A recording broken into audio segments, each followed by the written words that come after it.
नमस्कार मित्रांनो, महाराष्ट्रातील लाखो शेतकऱ्यांसाठी एक मोठी बातमी समोर आलेली आहे. सरकारनं नवीनच कर्जमाफीची योजना घोषित केलेली आहे. पण आता प्रश्न असा आहे की ही कर्जमाफी कोणत्या कोणत्या शेतकऱ्याला भेटणार, तर याच्यामध्ये कोणत्या कोणत्या शेतकऱ्यांचा समावेश केलेला असेल, तर हे पूर्ण माहिती जाणून घेण्यासाठी हा व्हिडिओ संपूर्ण बघा. महाराष्ट्र हे एक शेतीप्रधान राज्य म्हणून ओळखले जाते. महाराष्ट्रामध्ये भरपूर प्रमाणात ग्रामीण भागामध्ये जे लोक राहतात ते पूर्णपणे शेतीवरती अवलंबून आहेत. गेल्या काही वर्षापासून शेतकऱ्यांना अनेक गोष्टींना, अडचणींना सामोरे जावं लागत आहे. कधी दुष्काळ, कधी गारपीट, कधी अतिवृष्टी, तर कधी शेतकऱ्यांच्या पिकाला हमीभाव न मिळणार.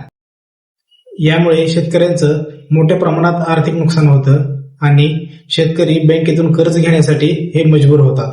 आणि अशाच परिस्थितीमध्ये शेतकऱ्यांना सरकारकडून एक मोठी अपेक्षा असते आणि याचप्रमाणे महाराष्ट्र सरकारने 2026-27 अर्थसंकल्पामध्ये एक खूप मोठी अशी घोषणा केलेली आहे. राज्याचे मुख्यमंत्री श्री देवेंद्र फडणवीस यांनी पुण्यश्लोक अहिल्यादेवी होळकर योजना जाहीर केलेली आहे. या योजनेअंतर्गत पात्र शेतकऱ्यांना फक्त 2 लाखापर्यंत कर्जमाफी करण्याची घोषणा केलेली आहे. परंतु हे कर्ज फक्त आणि फक्त पीक कर्जासाठीच अवलंबून असणार आहे. आता तुम्हाला प्रश्न पडला असेल की पीक कर्ज आणि टर्म लोन याच्यामध्ये काय फरक आहे. तर टर्म लोन हे फक्त आणि फक्त शेतीसाठी, घरासाठी किंवा विहिरीसाठी किंवा एखाद्या शेताच्या अवजारासाठी घेतलेले कर्ज म्हणजे टर्म लोन, आणि पीक कर्ज हे फक्त पिकांवर घेतलेले कर्ज म्हणजे पीक कर्ज आहे. आपल्याला हे लक्षात घ्यायला पाहिजे की या योजनेअंतर्गत फक्त आणि फक्त पीक कर्ज माफ होणार आहे, तर कोणत्याही प्रकारचं किंवा कोणत्याही पद्धतीचं टर्म लोन हे माफ होणार नाही. तर आता सर्वात महत्वाचा प्रश्न की या योजनेसाठी कोणते शेतकरी पात्र आहेत.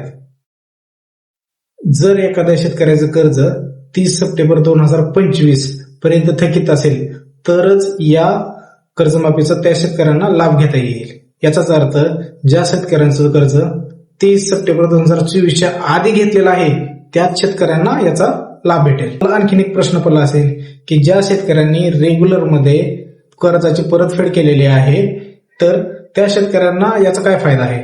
तर त्या शेतकऱ्यांना सुद्धा 50,000 पर्यंत प्रोत्साहन म्हणून महाराष्ट्र सरकार रक्कम देणार आहे. अंमलबजावणी टप्प्याटप्प्यामध्ये केली जाईल. सर्वात आधी बँका हे पात्र शेतकऱ्यांची यादी तयार करतील आणि ती यादी गव्हर्नमेंटकडे देतील. जर आपण एकत्रित पाहिलं तर ही कर्जमाफीची जी योजना आहे ती बऱ्याच शेतकऱ्यांसाठी दिलासादायक ठरू शकते आणि बऱ्याच शेतकऱ्यांना या कर्जमाफीचा फायदा होऊ शकतो. परंतु ही कर्जमाफी करताना सरकारने पण आणि बँकांनी पण पूर्णपणे पारदर्शकता ठेवूनच काम केलं पाहिजे. त्यावेळेसच या कर्जमाफीचा फायदा ह्या सर्व शेतकऱ्यांना म्हणजे सर्व गरजू शेतकऱ्यांना होईल.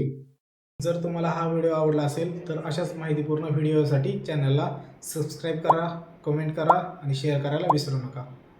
धन्यवाद.